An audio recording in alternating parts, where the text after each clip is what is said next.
Dolphin ചുഴലിക്കാറ്റിന്റെ സ്വാധീനം മൂലം കേരളത്തിൽ മഴ ശക്തമാകുന്നു. ഇന്നലെ പൂർണ്ണമായും മഴ വിട്ടുനിന്നെങ്കിലും രാത്രിയോടെ വിവിധ ജില്ലകളിൽ മഴ സജീവമായി. ഇന്നു മുതൽ ശനിയാഴ്ച വരെയാണ് സംസ്ഥാനത്ത് ഡോൾഫിൻ ചുഴലിക്കാറ്റിന്റെ സ്വാധീനം പ്രതീക്ഷിക്കുന്നത്.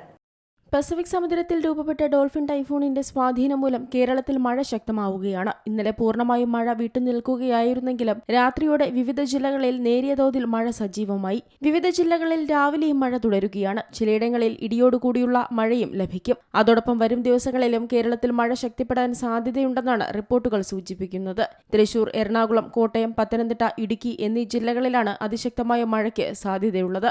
മലപ്പുറം, കൊല്ലം, കോഴിക്കോട്, പാലക്കാട് ജില്ലകളുടെ ചില ഭാഗങ്ങളിലും അതിശക്തമായ മഴയ്ക്ക് സാധ്യതയുണ്ട്. കേരളത്തിന് സമീപം അറബിക്കടലിൽ മേഘരൂപീകരണം സജീവമാണ്. കോഴിക്കോട്, മലപ്പുറം, എറണാകുളം, പത്തനംതിട്ട, കോട്ടയം, ആലപ്പുഴ, കൊല്ലം ജില്ലകളിൽ ഇപ്പോൾ മഴ ലഭിക്കുന്നുണ്ട്. ഇന്ന് രാത്രി തന്നെ പസഫിക് സമുദ്രത്തിലെ ഡോൾഫിൻ ചുഴലിക്കാറ്റിലേക്ക് കേരളത്തിന് മുകളിലൂടെ അറബിക്കടലിൽ നിന്ന് ഈർപ്പമുള്ള കാലവർഷക്കാറ്റ് ശക്തമായി കടന്നുപോകുന്നതോടെ കൂടുതൽ പ്രദേശങ്ങളിൽ മഴ ശക്തിപ്പെടാൻ സാധ്യതയുണ്ടെന്നാണ് മുന്നറിയിപ്പിൽ പറയുന്നത്. ഇന്നു മുതൽ ശനിയാഴ്ച വരെയാണ് സംസ്ഥാനത്ത് ഡോൾഫിൻ ചുഴലിക്കാറ്റിന്റെ സ്വാധീനം പ്രതീക്ഷിക്കുന്നത്. അങ്ങനെയെങ്കിൽ ശനിയാഴ്ചയോടെ കേരളത്തിൽ മഴ കുറയാൻ സാധ്യതയുണ്ട്. ചുഴലിക്കാറ്റിന്റെ സഞ്ചാരപാതയിൽ വ്യതിയാനം സംഭവിച്ചാൽ കേരളത്തിൽ മഴ ലഭിക്കുന്ന പ്രദേശങ്ങളിലും മാറ്റം വരും. ചുഴലിക്കാറ്റിന്റെ പശ്ചാത്തലത്തിൽ നിലവിൽ എറണാകുളം, ഇടുക്കി, കോട്ടയം, പത്തനംതിട്ട ജില്ലകളിലാണ് കൂടുതൽ മഴ പ്രതീക്ഷിക്കുന്നത്. ഇതോടൊപ്പം വടക്കൻ കേരളത്തിലും മഴ ശക്തിപ്പെടാൻ സാധ്യതയുണ്ട്. ഈ സാഹചര്യത്തിൽ മഴ ശക്തമാകുന്നതോടെ വെള്ളം കയറുന്ന പ്രദേശങ്ങളിലുള്ളവർ ജാഗ്രത പാലിക്കണമെന്നാണ് നിർദ്ദേശം. ഞായറാഴ്ച രാത്രിയോടുകൂടി ഡോൾഫിൻ ചുഴലിക്കാറ്റ് ചൈനയിൽ കരകയറുമെന്നാണ് നിഗമനം.